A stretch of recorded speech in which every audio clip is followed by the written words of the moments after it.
Bismillahirrahmanirrahim. Assalamualaikum warahmatullahi wabarakatuh.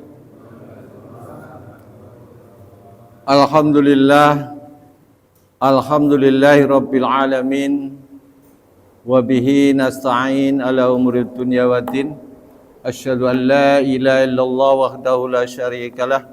Wa asyhadu anna Muhammadan abduhu wa rasuluhu la nabiyya ba'dah. Allahumma salli ala Muhammad wa ala alihi wa sahbihi ajma'in, amma ba'd. Puji syukur Bapak-bapak, saudara-saudara sekalian yang dirahmati Allah Subhanahu wa taala. Pada kesempatan kali ini kita masih dipertemukan kembali di masjid yang mulia ini. Mudah-mudahan pertemuan ini membawa kebaikan, membawa keberkahan dan sekaligus membawa kebaikan untuk diri kita, agar supaya dalam ibadah ini ada nilai tambah, yaitu ilmu, karena taklim ini nilainya adalah pengetahuan yang mampu mengantarkan pada orang yang mempunyai pengetahuan itu adalah kualitas diri. Kualitas diri itu berkaitan dengan ibadah, berkaitan dengan macam-macam lah. Inilah yang dinamakan, Bapak dan saudara sekalian, faedah dari ilmu. Oleh karena itu Bapak dan saudara sekalian yang rahmat Allah SWT, kita selalu menyampaikan rasa syukur kepada Allah SWT yang sampai detik ini kita masih diberi kesehatan. Betapa banyak kawan-kawan kita yang seumuran dengan kita sudah tidak bisa hadir di tempat ini karena sedang diuji oleh Allah Subhanahu wa taala yang berupa sakit, sehingga jangankan untuk menambah ilmu, untuk mempertahankan fisiknya saja sudah kerepotan. Alhamdulillah ini oleh Allah Subhanahu wa taala masih diberi kesempatan. Bapak dan saudara sekalian yang rahmat Allah Subhanahu wa taala, menyambung pembahasan tentang hadis-hadis Rasulullah SAW, wabil khusus hadis yang ditulis oleh Imam Nawawi dalam kitab hadis Arba'in Nawawiyah. Kemarin sudah kita bahas, baru sampai dengan percaya kepada kitab-kitabnya, iman kepada kitab-kitabnya, yaitu kitab-kitab yang diturunkan kepada para Rasul dari sejak dulu sebelum Nabi Muhammad. Yang kita tahu adalah 4, yaitu Taurat, Zabur, Injil, dan Al-Quran. Dan kemudian kita bahas kemarin ada satu sisipan, yaitu suhuf, suhuf Ibrahim Musa. Ada yang namanya suhuf, lembaran-lembaran yang tidak disampaikan oleh informasinya oleh Allah Subhanahu wa taala berupa apa? Suhuf. Itu namanya suhuf, lembaran kalau bahasa ini lembaran. Nah, lembaran kalau suhuf ini lembaran. Kalau mushaf itu terbukukan, terbukukan. Bapak dan saudara sekalian yang dirahmati Allah Subhanahu wa taala, sekarang menginjak pada kitab suci Al-Qur'an. Bahkan Bapak dan saudara sekalian, saya enggak yakin pada diri saya dan juga para jamaah sampai di mana pengenalan kita tentang kitab suci Al-Quran. Gak yakin untuk diri saya, bukan apa-apa, karena memang dari tinjauan dari segi mana saja ilmu yang pernah saya pelajari gak nyampe otak saya, apalagi yang sekarang. Tapi setidak-tidaknya Bapak dan saudara sekalian yang dirahmati Allah Subhanahu wa taala, saya ingin mengajak Bapak-bapak untuk mengenali fisik dari Al-Quran itu. Al-Quran yang kitab suci itu loh, yang dulu oleh orang tua kita itu diajari bagaimana memperlakukan Al-Quran sebagai kitab suci, sehingga membawanya aja kita harus hati-hati, kemudian meletakkan harus tidak boleh di tanah dan lain sebagainya. Itu secara fisik yang terlihat. Nah, sekarang Bapak kira-kira sejauh mana pengenalan kita tentang Al-Quran ini?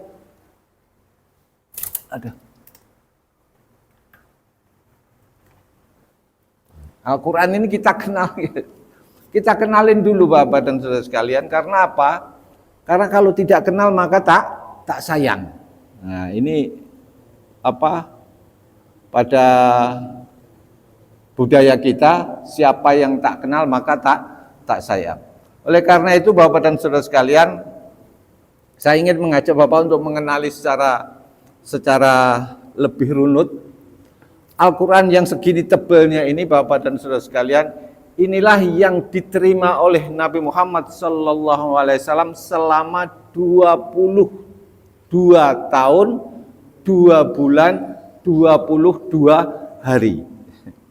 Segini ini diterima oleh Nabi Muhammad SAW selama 22 tahun, 2 bulan, 20 hari. Pak, kalau dulu kan belum ada kertas, belum itu terimanya terus kemudian gimana? Ditulis Pak, tetap setiap mendapat wahyu ditulis. Ditulis di dalam, bukan di dalam kertas, masih dalam, ada yang di pelepah kurma, ada yang di batu, ada di kulit binatang. Ditulis oleh para sahabat, oleh sekretaris Rasulullah SAW. Beberapa sahabat yang sudah bisa menulis. Bapak dan saudara sekalian yang dirahmati Allah SWT, apakah Al-Quran yang kemudian dijadikan ini sama seperti yang pernah diterima oleh Rasulullah SAW yang kemudian ditulis oleh para sahabat itu? Apakah ya demikian? Ini perlu saya jelaskan Bapak dan Saudara sekalian. Al-Quran yang diterima oleh Rasulullah SAW yang kemudian ditulis, yang menurut sejarahnya tulisan Al-Quran itu rapih seperti ini, itu adalah proses yang panjang. Prosesnya panjang Pak. Jadi pertama ketika Rasulullah SAW menerima wahyu ditulis oleh para sahabat yang disuruh Rasulullah, tulis di sini, letaknya di sini, sesudah ayat ini ada di surat ini, itu sesuai dengan petunjuk Rasulullah, tulis. Kemudian oleh para sahabat dihafal Pak, dihafal. Ini langsung dihafal karena orang Arab terkenal hafalannya kuat.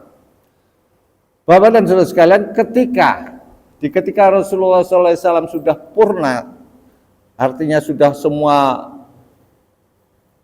wahyu sudah diterima, kemudian Rasulullah SAW wafat, tulisan ini belum terkodifikasi secara baik.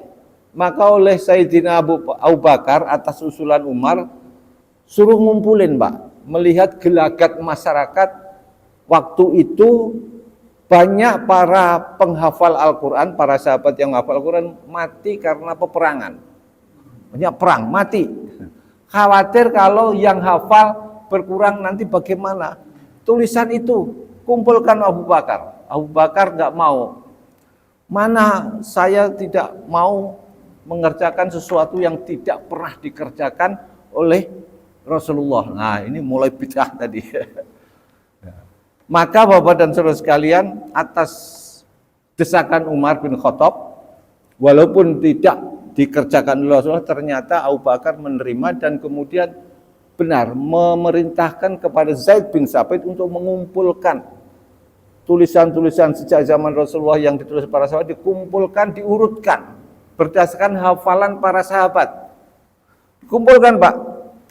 Yang pertama Al-Fatihah, kemudian Al-Baqarah, kemudian Ali Imran, kemudian Al-Maidah, An-Nisa dan seterusnya, dikumpulkan satu-satu. Bahkan saking beratnya mengumpulkan itu, Zaid bin Sabit sampai mengemukakan, andaikan Khalifah Abu Bakar itu menyuruh saya memindahkan gunung itu untuk dipindah, untuk diam, itu aku akan lebih senang ketimbang saya menulis kembali Al-Quran yang masih terkumpul, berceceran kemana-mana. Akhirnya Bapak dan Saudara sekalian, ketika Umar bin Abu Bakar meninggal, kemudian diteruskan oleh Umar, itu terus berlangsung, kemudian terkumpullah. Itu juga bukan pekerjaan ringan, mengumpulkan tulisan yang pernah diperdengarkan oleh Rasulullah dan dihafal oleh para sahabat, diurutkan Al-Fatihah, kemudian Al-Baqarah, terus belakang sampai An-Nas. selesai ditumpuk, karena itu bukan di kertas, ini harus ingat, masih di dalam tulisan-tulisan dalam, ada yang di kulit binatang, ada yang di batu dan lain sebagainya, dikumpulkan. Kemudian terkumpullah tulisan-tulisan itu sesuai dengan urutannya dan kemudian dibendel, bahasa kita masukkan gudang, kemudian diterima oleh Umar bin Khattab. Waktu itu Umar bin Khattab selesai, kemudian disimpan di kamar anaknya yang pernah menjadi istri Rasulullah, yaitu Hafsah binti Umar bin Khattab. Diterima, disimpan. Meninggallah Umar. Kemudian diterima lanjutan ini oleh Utsman bin Affan. Oleh Utsman bin Affan ketika itu masyarakat, Bapak tahu perluasan kekuasaan kaum muslimin sudah sampai Persia, sudah sampai Syam, ya, sampai Irak dan lain sebagainya, yang notabene bahasanya berbeda-beda, dialeknya berbeda-beda. Suatu saat orang itu, ada Hudzaifah, namanya Abu Hudzaifah, itu menjadi gubernur di Armenia. Armenia sekarang Uni Soviet itu, Pak. Jadi waktu itu kekuasaan zaman Utsman itu sudah sampai Uni Soviet di Armenia, yang sekarang Armenia adalah daerah sana, itu Kazan dan lain sebagainya, itu sampai Armenia. Kemudian terjadi perbedaan bacaan. Nah, kemudian otot-ototan lah bahasa kita. Mbah Marimin ngotot sama Mbah Pratman, bagusan bacaan saya, bacaan kamu salah. Wah, kalau begini nanti bisa berantem ini. Maka Hudzaifah menulis surat kepada khalifah untuk dijadikan buku, karena sudah teknologi, sudah ada kertas. Nah, kertas, kemudian ditulislah, dibuatlah tetap Zaid bin Tsabit menulis dijadikan buku mushaf. Lembaran-lembaran mushaf dibikin 7 mushaf. 7 mushaf begini dibikin 7, Pak. Dikirimkan ke Mesir, di Makkah, Madinah, Basrah, Irak, kemudian pokoknya ada 7 lah, saya lupa itu. Saya mau ngenalin dulu aja biar tahu ini enggak ujuk-ujuk. Bapak dan Saudara sekalian dirahmati Allah Subhanahu wa taala, kemudian disebarlah seluruh Al-Qur'an yang ditulis dia hanguskan semua, suruh bakar. Tulisan-tulisan sahabat yang di kertas di kulit suruh menghanguskan semua, habisin semua, habis. Yang jadi patokan adalah mushaf Imam. Yang satu dipegang oleh Khalifah Utsman bin Affan, yang kemudian Bapak dari 7 Al-Qur'an, 7 mushaf inilah yang kemudian dirujuk hampir seluruh para ulama, yang kemudian kita kenal sekarang namanya mushaf Quran Utsmani. Karena memang berpatokan dari penggagas pertama menjadikan buku itu. Apakah itu cukup, Pak? Tidak, ternyata tidak, Pak. Enggak cukup itu ternyata. Ternyata enggak cukup, udah ditulis jadikan itu enggak tulis. Karena teks bahasa Arab, huruf hijaiyah itu baru diperkenalkan secara seperti sekarang ini, tulisan Adanun, itu baru abad ke-3 Hijriah. Jadi oleh seorang ulama yang bernama Ahmad Khalil Al-Furaidi, seorang ulama yang memperkenalkan morfologi Arab. Tulisannya itu ada dhamma, nun itu.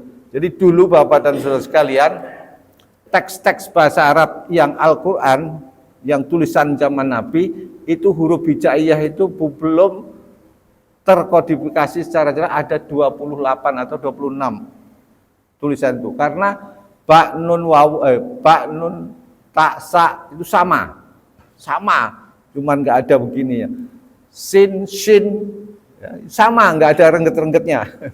Kemudian to zo sama, bot sin sot sama, dal zal sama, pokoknya karena Al-Quran itu adalah simai itu bahasanya pendengaran. Jadi ketika orang itu hafal, tahu yang ini namanya Bismillahirrahmanirrahim. enggak tasmala. Karena bismillah itu dulu tulisannya ya gini aja, seret. Karena itu didengar, maka dia tahu, oh ini adalah bismillah. Itu adalah orang Arab. Nah kalau orang Mesir umpamanya, atau orang Armenia, orang enggak tahu Pak. Nah, maka Bapak dan Saudara sekalian, itu prosesnya melalui tahapan yang sangat panjang. Jadi ini judulnya mengenal Al-Quran, mengenal mushaf.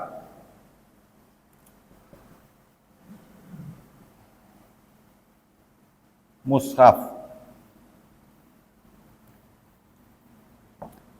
Proses pertama zaman Nabi sampai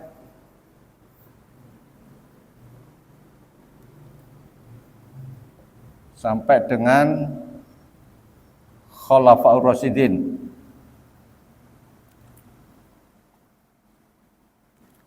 Dan yang kedua, zaman pemerintahan Umayyah dan sampai dengan Abbasiyah. Nah. Di zaman pemerintahan Umayyah inilah kemudian tercetus atas inisiatif para pembesarnya juga yang mengawali Bapak dan Saudara sekalian, diawali dulu oleh seorang namanya Hajjaj bin Yusuf As-Saqafi.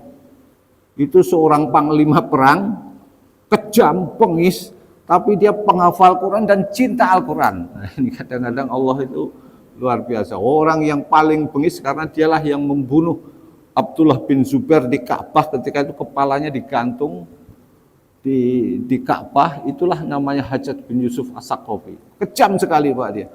Tapi luar biasanya orang ini adalah cinta Al-Quran, pecinta Al-Quran. Nah, kemudian dialah yang kemudian membuat satu khalaqah yang atas perintah Khalifah Umayyah, Bani Umayyah, namanya Marwan bin Hakam, suruh gubernurnya Irak, waktu itu gubernurnya, kemudian suruh mengumpulkan para cerdik cendikiawan, suruh membuat Al-Quran itu supaya mudah dipelajari oleh orang-orang yang non-Arab. Arab.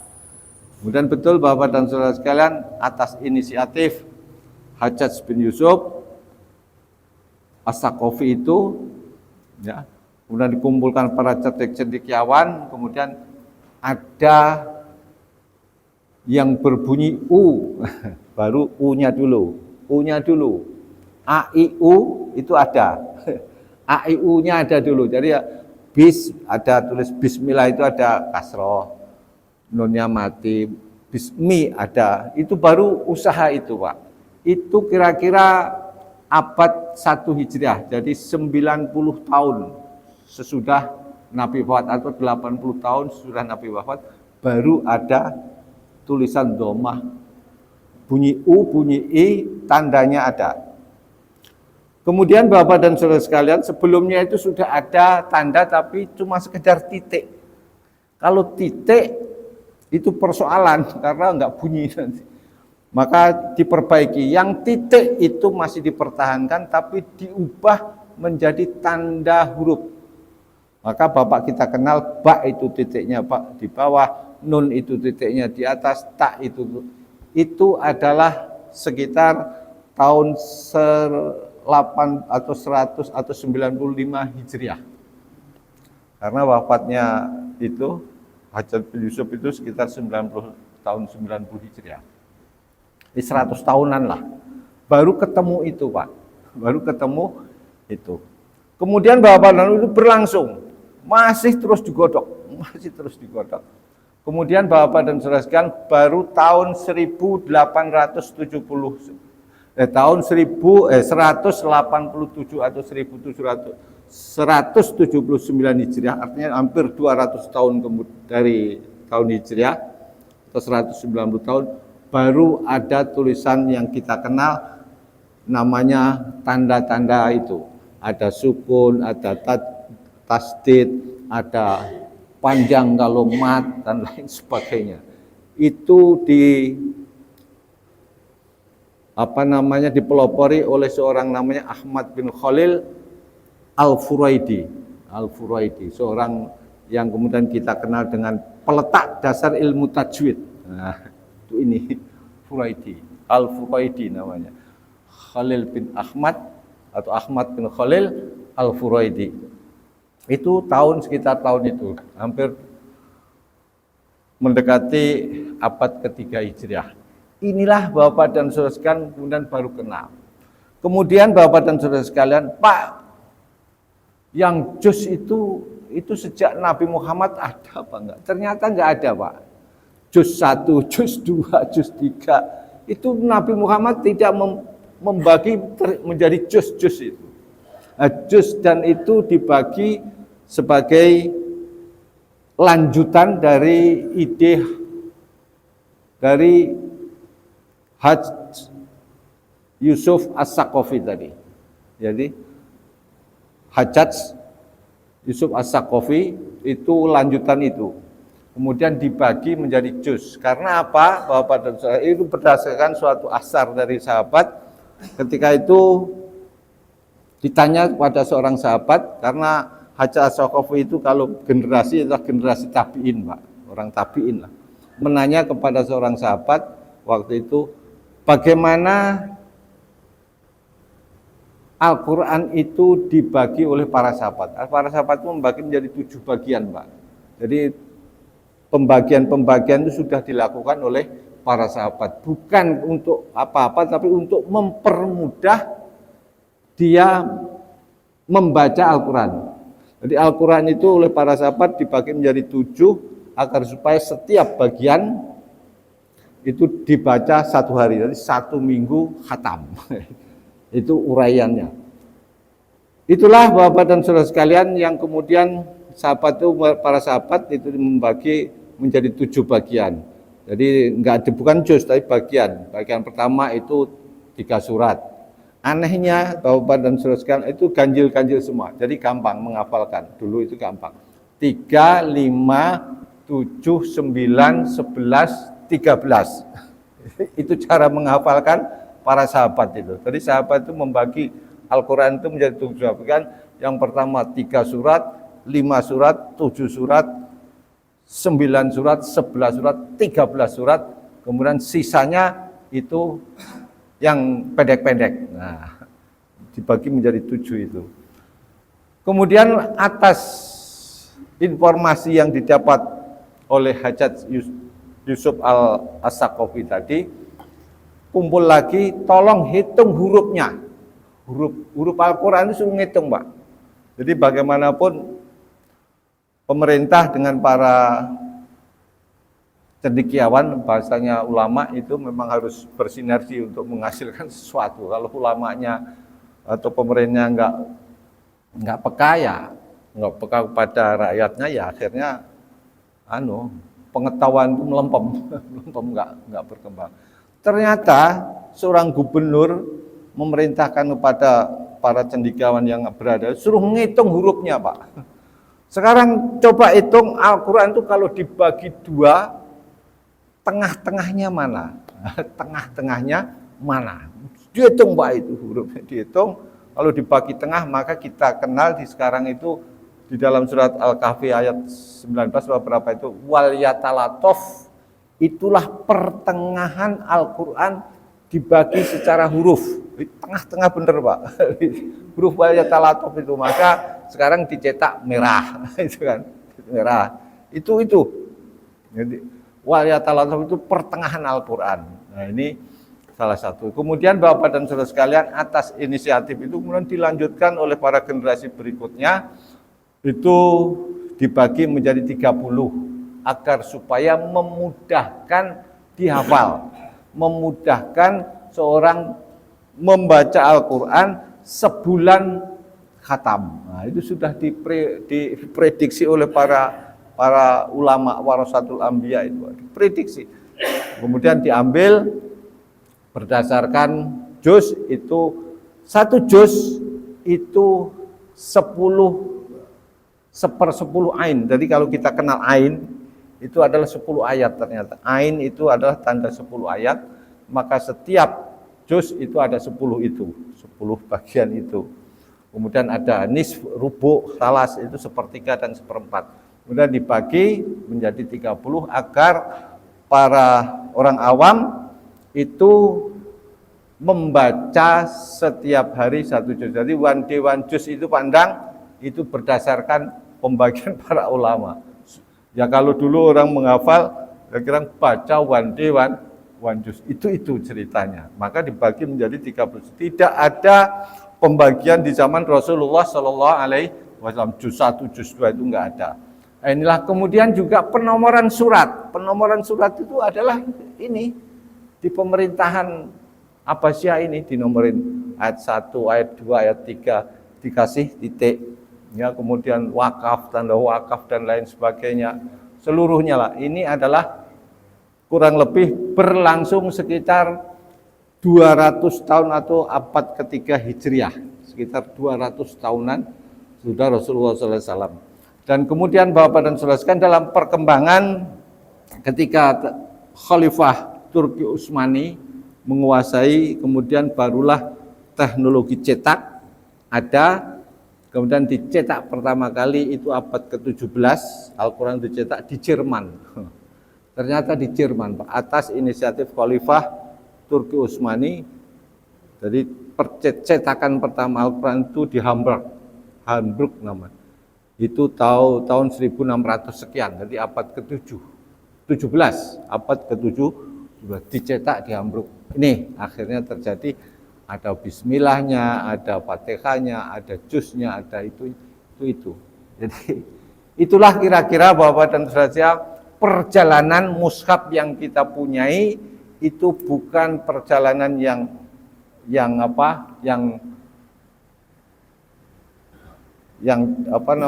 singkat.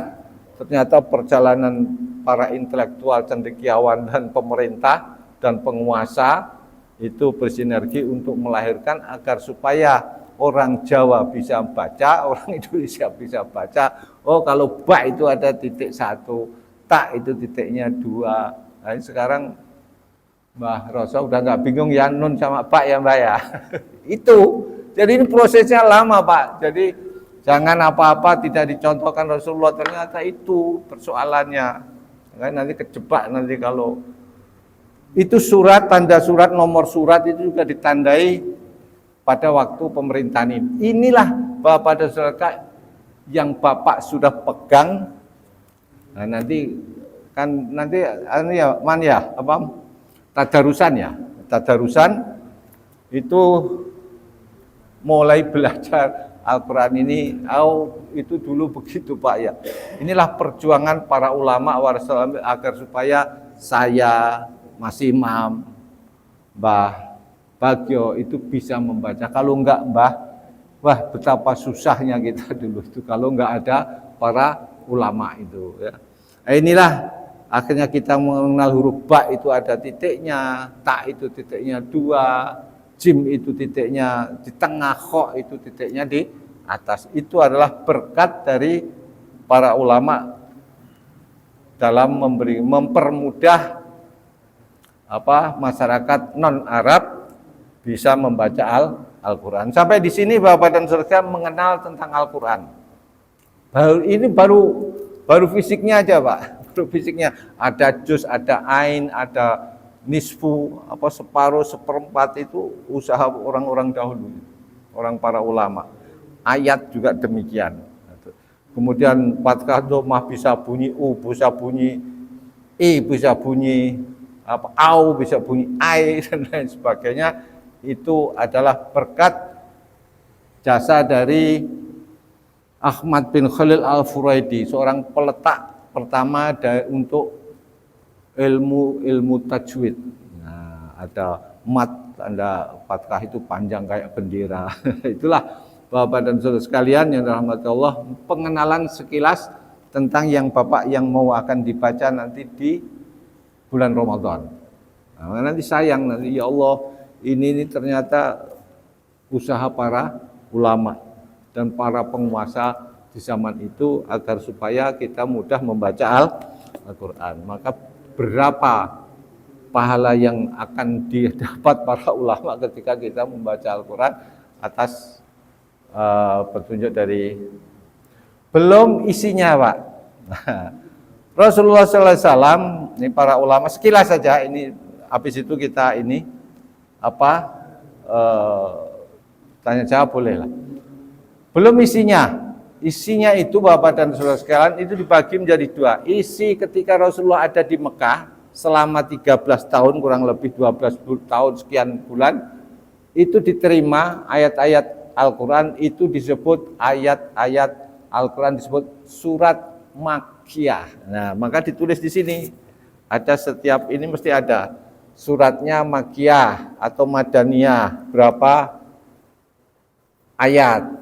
Nah, ini ada tulisannya disebut ini seperti ini surat At-Takasur. Nah, ini disebut di sini Makkiyah. Oh, ini turunnya di Makkah. Nah, belum isinya. Dari uraian itu ada dua, maka yang turun ada di Makkah disebut ayat atau surat Makkiyah, yang turun di Madinah disebut surat Madaniyah. Maka di setiap Al-Quran itu ada, Pak.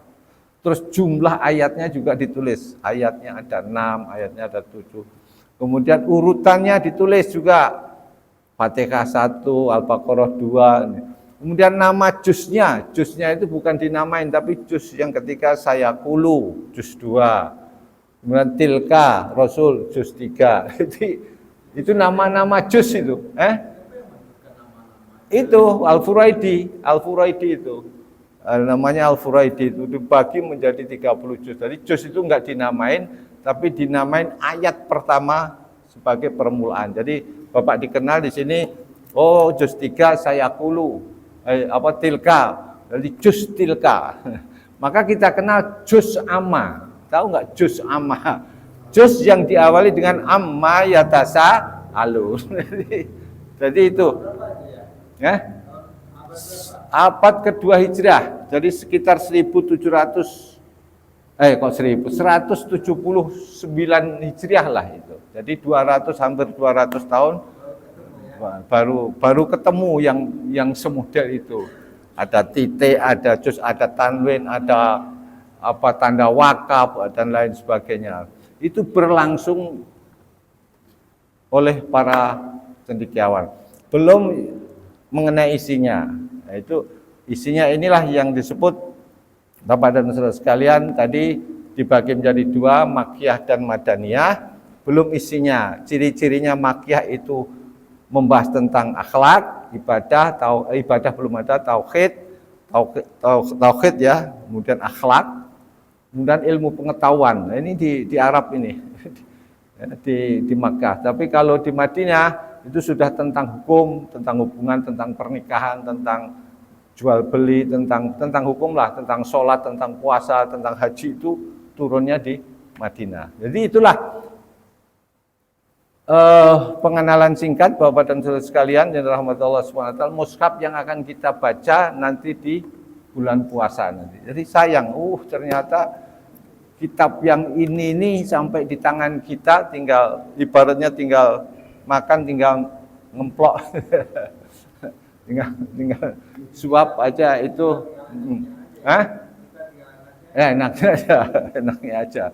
Saya ngebayangin, bahkan yang saya kenal, saya pernah dengar ceramahnya Gus Bahak. Gus Bahak kenal ya, orang-orang yang ahli Al-Quran yang dari Jawa Tengah itu, dia itu pengen bisa membaca mushaf Utsmani yang pertama. Jadi dia minta mohon supaya bisa baca. Ternyata beliau itu juga susah membaca. Karena diantaranya Bapak dan Saudara sekalian, Bismillahirrahmanirrahim. Alif, lam, ro kan kita kenal. Ini bukan gitu. Alif, lam, ro, terus haknya di sini. Jadi haknya di sini. Ya kadang-kadang jawaban itu meme-nya di sini. Jadi teramat sulit katanya. Jadi ya umpamanya Bapak bisa bayangin umpamanya Ar-Rahman gitu ya. Ar-Rahman, Rahman gitu. Ini enggak diterusin. Ini penuh terus meme-nya di sini. Ini enggak ada titiknya. Ini juga bismillah itu cuma gini aja katanya. Sampai bilang ini bunyi bismi. Jadi memang sulit untuk kalau nggak ada di nggak bisa. Nah inilah yang perlu Bapak ketahui sehingga lebih semangat untuk membaca Al-Quran yang sudah enak ini, enak Pak. Sampai di sini Bapak dan Saudara sekalian mengenal kita tentang Al-Quran. Jadi seperti rubuk ain itu menurut perhitungannya sampai 30 juz sampai juz 30 itu ada 500 sekian ain. Ain itu singkatan usr Pak, usrun 1/10. Usrun itu 1/10. Kalian ada nisfu, separuh, itu separuh juz. Ada yang rubu itu 1/4 juz. Ada yang sulus, itu 1/3 juz. Ada yang ain itu 1/10. Dan 1/10 itu menurut perhitungannya Hajat itu setiap 10 ayat. 10 ayat terkadang lebih, terkadang pokoknya huruf lah yang jadikan patokan itu huruf. Tapi Allah alam sehingga di pinggirnya itu ada huruf ain, yaitu artinya satu ruku. Artinya ain itu usrun itu ada 1/10 juz. 1/10 juz. Ya, silakan. Assalamualaikum. Turunnya Al-Quran ada dua pendapat. Pendapat pertama adalah secara bertahapan. Yang pendapat kedua harus sekaligus. Nah, yang sekaligus itu seperti apa? Ya. Api, Ya. Bapak dan Saudara sekalian, tanzilum mir rabbil alamin. Jadi di dalam Al-Quran disebutkan tanzilum mir rabbil alamin afa bihadzal hadisi wa antum mudhinun. Itu dalam surat Al-Waqiah disebutkan tanzil rabbil alamin. Al-Quran itu tanzil. Tanzil itu diturunkan sedikit-sedikit. Tanzil namanya. Kalau nuzul, inna anzalna fi lailatul qadar. Bahasanya anzalna, aku turunkan Al-Quran itu di malam Lailatul Qadar. Menurut para ulama dari terjemahan begini, tanzilum mir rabbil alamin itu adalah kalau anzalna, inna anzalna fil anzalna itu turun buk 30. Ini menurut pendapat ulama turun dari Lauhil Mahfuz ke langit dunia, Baitul Izzah namanya. Baitul Izzah. Satu gerudukan, pong, karena Allah itu Maha tahu segalanya, jadi apa saja nanti udah turunkan, pong. Maka itulah disebut inna anzalnahu fi lailatul qadar. Saya turunkan Al-Quran itu pada malam Lailatul Qadar. Menurut pendapat ulama, Lailatul Qadar ketika disebut Lailatul karena turun dari Lauhul Mahfuz ke langit dunia, namanya Baitul Izzah. Kemudian dari Baitul Izzah itu sesuai dengan ini kemudian oleh malaikat Jibril diturunkan sesuai dengan kebutuhan Rasulullah SAW. Maka kita kalau itu ada disebut asbabun nuzul, sebab-sebab turunnya Al-Quran. Seperti itu. Seperti turunnya Qul huwallahu ahad, kemudian Qul a'udzu birabbin nas atau Qul ya ayyuhal kafirun, itu ada sebab-sebab turunnya. Ketika ditanya, dijawab, turunkan kulhu, turun kulhu, bawa oleh malaikat Jibril, kasihkan. Itulah Bapak dan Saudara sekalian. Sebenarnya kalau bahas memang menarik, lama, dan juga ini baru fisiknya saja, belum isinya Pak, belum isinya. Isinya Profesor Dr. Quraisyah, Profesor, bahkan saya tadi cari di Google namanya Syekh Ali Jum'ah. Syekh Ali Jum'ah itu ahli tafsir dari Mesir, gurunya itu Pak siapa? Abdul Somad itu. Gurunya, profesornya itu rinci sekali membaginya, bahkan sampai dengan latar belakangnya juga disampaikan tulisan Syekh Ali Jum'ah itu tentang itu. Kenapa saya dapat itu bisa menerangkan ini, karena tulisan Syekh Ali Jum'ah itu ada ain, ada shot, ada huruf-huruf wakaf dan lain sebagainya, itu detail sekali. Mungkin itu Bapak dan Saudara sekalian yang dirahmati Allah Subhanahu wa taala. Jadi sekelas mengenal, mudah-mudahan Bapak sayang. Jadi kalau 30 juz itu adalah